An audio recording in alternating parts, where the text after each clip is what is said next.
Hey everyone, welcome back to my channel. It's your girl Chloe. If this is your first time, thank you so much for coming. Welcome. Please make sure you subscribe and join the crew. And if this is your 50th time checking into one of my videos, thank you for your continued support. I love you. So obviously, as you can tell by the title down below, today's video is going to be a review of my final thoughts on this ISEE Mongolian Kinky curly hair. And this is the real deal Holyfield, not sponsored, all that good stuff. I'm going to break it down all the way from unboxing to styling, okay? So if you want to know how I liked or didn't like this hair, keep watching. Alright, so let's get started. Unboxing. So I watched a lot of reviews on this hair before I purchased it myself, and I really liked the packaging. You had these nice like cloth bags and ISEE hair on this black box, and it was all super nice. But that was not my experience. I wish I had filmed some footage for you guys, but I didn't. But it was just like the regular like plastic like Ziploc type bags. Each bundle was in the bag and it outlined, you know, the inches and the hair type. And so it just said 18 or 20 or 22 inches, and then it said kinky curly. And I was like, okay, that's cool. And then all three of the bundles were put in a larger bag with like a Ziploc, you know, the zip, you know what I mean? One of those clothes, easy clothes bags with a little insert about the company. It was average. It was lackluster. I mean, it wasn't all that, but it got the job done. When I first got the bundles, they were super soft and beautiful. I could practically run my fingers through it.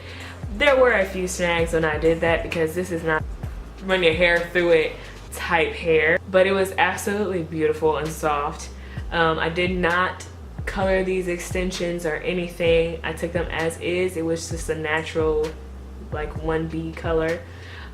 Before I did get them installed, I soaked them in warm water.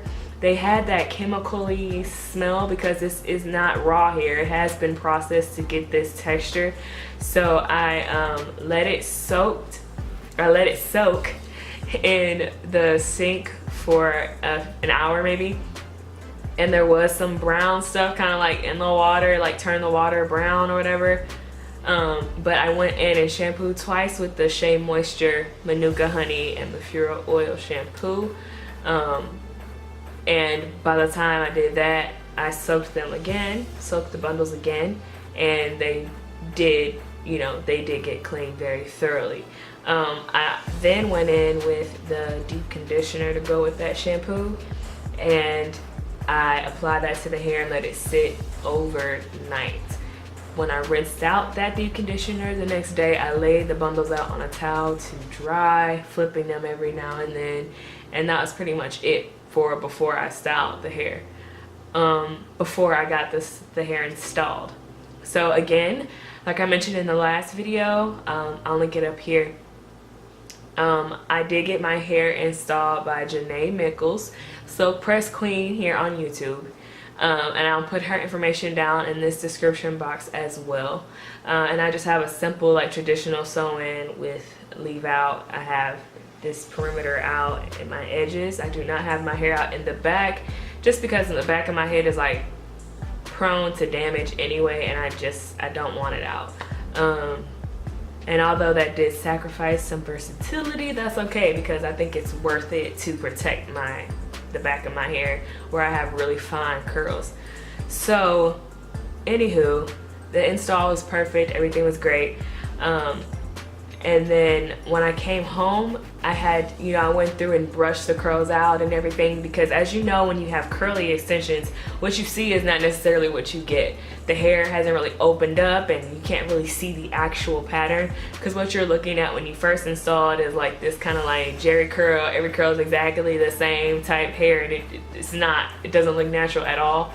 So I went through in small sections and brushed it out and just applied water to it and brushed it through with a Denman brush, because I was afraid of adding product to it, because the last time I had kinky curly extensions, I put too much product in it and the hair locked up.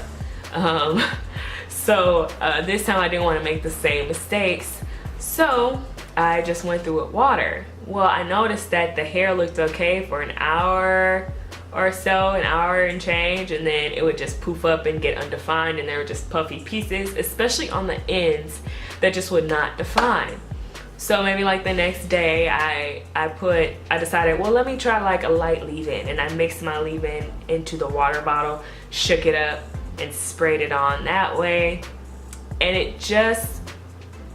worked a little bit better, but I still got the same results. It didn't last an entire day before I had to redo my hair all over again. And mind you, this hair is not like a quick just brushing it through, put the product in big sections and go. Like, you have to do small sections or like medium-sized sections throughout the whole hair every time you style it. So that was a bit annoying. It was like a learning curve to know like what styling option worked. So I was like, all right, I'm putting straight up leave-in conditioner on my hair. And I did that for about a week or so, but I realized it still wasn't good because my hair would last a smooth 2 days, not even 2 days, a day. It would last an entire day, which is progress.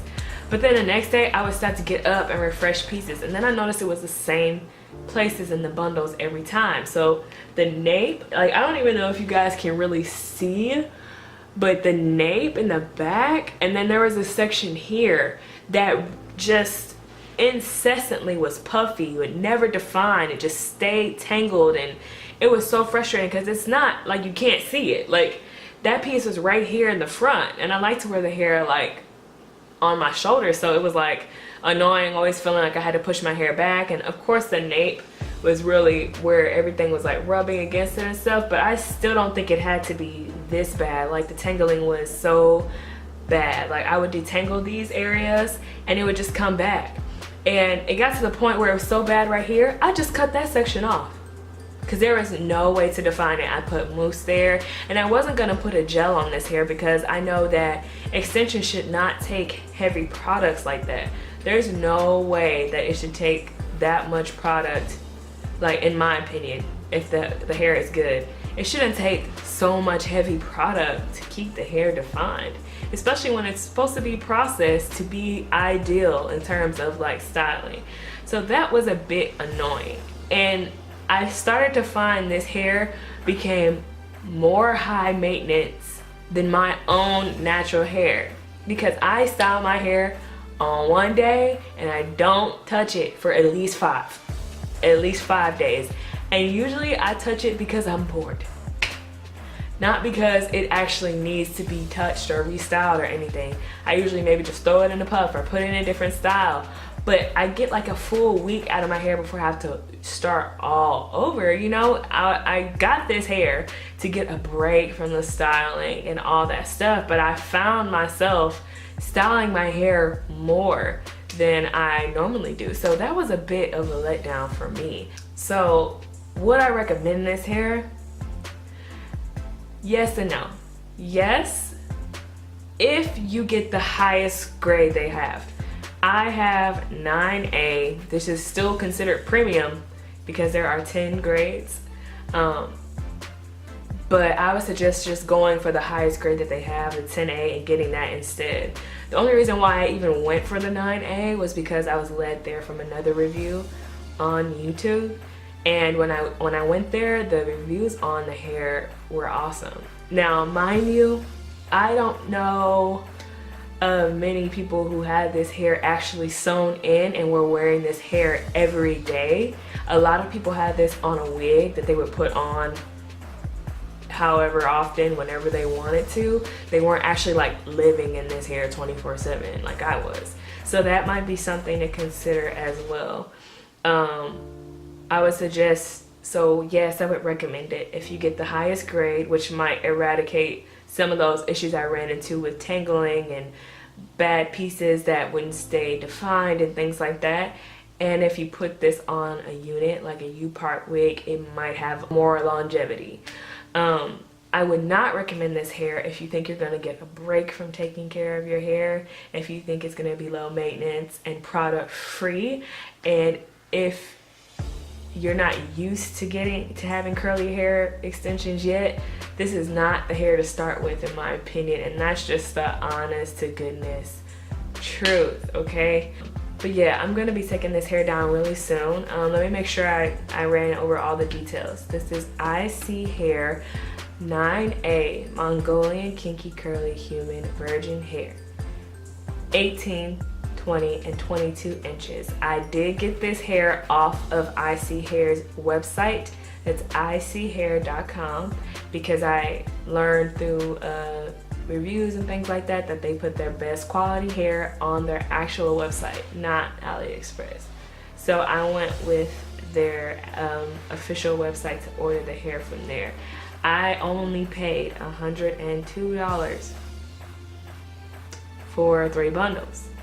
And so I'm not 100% mad, because you get what you pay for, but I was willing to take the risk simply because it has so many great reviews, which is a bit frustrating, but I took that risk. My stylist did use all 3 bundles, and this hair was not cut. Only face framing layers in you know, in the front, and I did go back and cut a little bit more layers on this side to kind of match it to the other side, because this side seemed a little shorter just the way that the bundles are installed.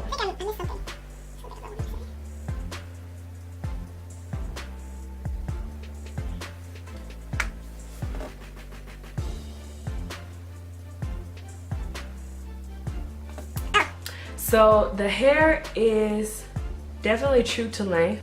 It comes about here on me, which is my waist, just past waist length, and I'm 5'10", so I'm pretty tall, but my upper body is like normal. A lot of my height is in my legs, so take that into consideration. But yeah, overall, this hair it's not terrible, but I expected a better experience than what I had. So I'm going to be taking this down pretty soon. It's been a month. Still not sure if I'm gonna do a takedown video. Still on the fence about that. But if you have any more questions about this hair, please leave them down below. I am happy to answer your questions. And yeah, thank you for checking in. Make sure you like, comment, subscribe. If you like it, you got something to say and you want to join the crew. And I'll see you guys in the next one. Bye.